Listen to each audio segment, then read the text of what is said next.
the end of 1965, life in Leeds was difficult. At that particular time, I was taxi driving, and taxi driving was poorly paid.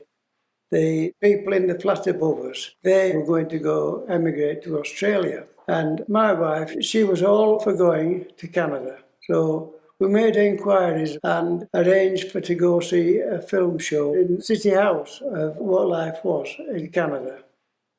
The main reason for wanting to go was to try to make a better life, both for me, but mainly for the children.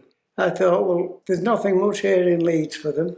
If I can't make anything, they'll be far better off in a land that possibly could. So further discussions with the wife, and she was in full agreement, and we decided to go. And that's how I became a cowboy.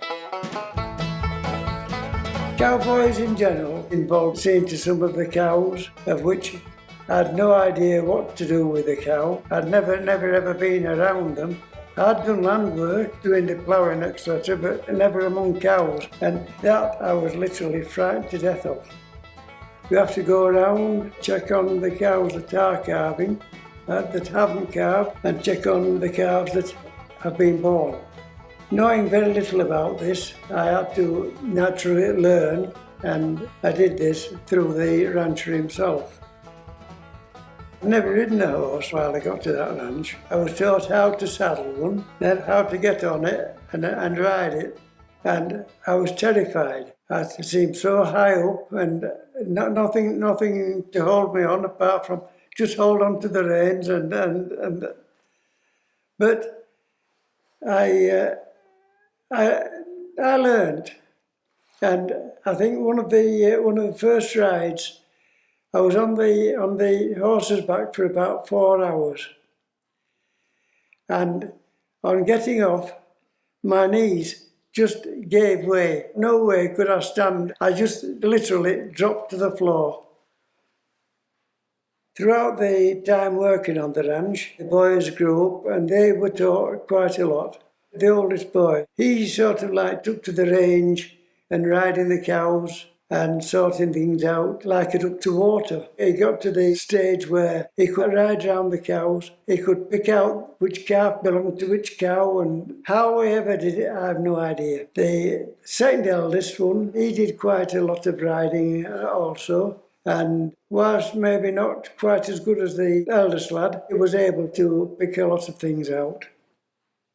Whilst working on the ranch, I'd had an accident and I sort of like cracked my back up. I couldn't do a lot of the riding and so forth and so on. So I was sort of like restricted to what I could do.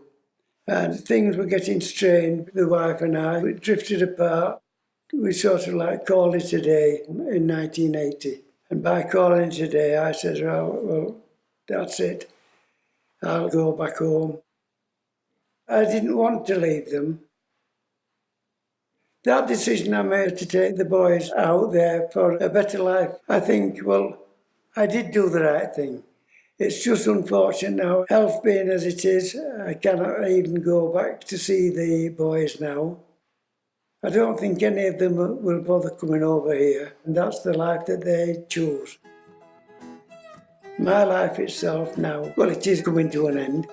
I'm happy to a great degree that the boys are doing well. They're far better off now than what they would be had I have stayed here.